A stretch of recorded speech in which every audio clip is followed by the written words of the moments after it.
உடல் நோய்கள், உள்ளத்தின் நோய்கள். நீங்க இறைவனிடம் அன்பால் பாடி பணிந்து இறைவன் திருவடி தியானம் செய்தல். மனம், காயம், வாக்கு இறைவனையே அன்பால் பணிந்து அவரை நினைந்து வாழ்த்தி வணங்குவாய். பத்தராய் பணிதல், பரமனையே பாடுதல், சித்தத்தை சிவன்பால் வைத்திடு. அடியார் என்பது இறைவன் மூலமாக உணர்த்தப்பட வேண்டும், நாமாக வைத்துக் கொள்வது அல்ல. இது திருவருளால் தடுத்து ஆட்கொள்ளப்படும். இந்திரிய சுகத்தில் மயக்கத்தினால் அது இன்பம் தருவது போல் தந்து மீளா துன்பத்தில் அழுத்திவிடும். மனிதர்கள் இளமையில் காம நோயினாலும் வயதான காலத்தில் வேதனைகள், அதாவது கவலைகள் மற்றும் உடல் சீர்கேட்டால் பெரும் பாதிப்புகள் அடைந்து பொன்னான மனித பிறவியை இறைவனை அடைவதற்கு பயன்படுத்தி கொள்ளாது வீண்கழித்து விடுகின்றார்கள். பின் செய்த பாவத்திற்கு தகுந்தாற்போல் தண்டனைகள் திரும்ப திரும்ப துன்பப் பிறவியிலேயே உழல்கின்றார்கள்.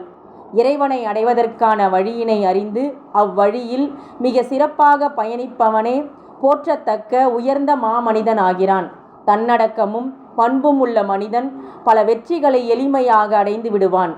மனிதன் பகுத்தறிவுகளையும் சுய நினைவுகளையும் இழந்துவிடும்படி போதையூட்டக்கூடியது மது, மாது, தற்பெருமை, புகழ் விரும்புதல் முதலியவைகள் மிக முக்கிய காரணமாய் உள்ளது. மனிதன் மனம் ஆசை என்னும் சங்கிலியால் கட்டப்பட்டுவிட்டு ஓர் எல்லைக்குள்ளேயே இன்பம் என்ற பெயரால் பெரும் துன்பத்திலேயே உழன்று மாட்டிவிடுகிறான். அதே சுய கட்டுப்பாடு, ஒழுக்கம், அன்பு, பொது நோக்கம், தன் தேவைக்கு மிக எளிமையாக போதும் என்ற நல் உணர்வில் பிறருக்கு நன்மைகள் உண்டாகும்படி வாழ்ந்தால் எல்லையில்லாத நல் இன்ப வாழ்வும் மிக சிறப்பாய் வாழ்ந்து முடிவில் இறைவனையும் அடைந்து விடுவான். அருட்பெருஞ்சோதி எம் ஆண்டவரே, நின் திரு அருட்பேரருள் காட்டி திருவமுதம் ஊட்டி கருத்து மகிழ்ந்து உன் உடம்பில் என் உடம்பில் கலந்து உள்ளத்தில் கலந்து கனிந்து உயிரில் கலந்து அறிவில் கலந்து உலகம் அனைத்தும் உருகத்தக்க அடங்குகின்ற ஊழிதோறும் பிரியாதென்றளிக்க காலவரை உரைப்பெல்லாம் கடந்தே திருப்தியோடு விலக்கி அருள் ஆடல் செய்தல் வேண்டும். தந்தருள்வாய் விரைந்தே எம் வல்லலே, அருட்பெருஞ்சோதி என் ஆண்டவரே. எல்லையில்லா அன்பின் ஊற்றான இறைவனை தன்னுள் உணர முடியாதபடி மறைத்திருப்பது எண்ணங்களே, தீய சிந்தனைகளே மிக முக்கிய காரணமாய் உள்ளது. இந்திரியங்களால் உண்டான வேதனைகளை ஊன்றி விசாரித்தால் அதிலிருந்து விடுதலை பெற வழி கிடைக்கும்.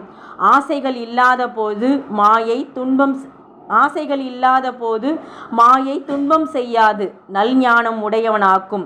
ஒருவரின் அவமதிப்பால் மனம் கலங்காதே, ஒருவரின் உபசரிப்பால் மனம் மயங்காதே. இரண்டு நிலையிலுமே சமநோக்குடன் தயவும் அன்பும் உடையவனாக எப்பொழுதும் இருக்க பழகுவோம்.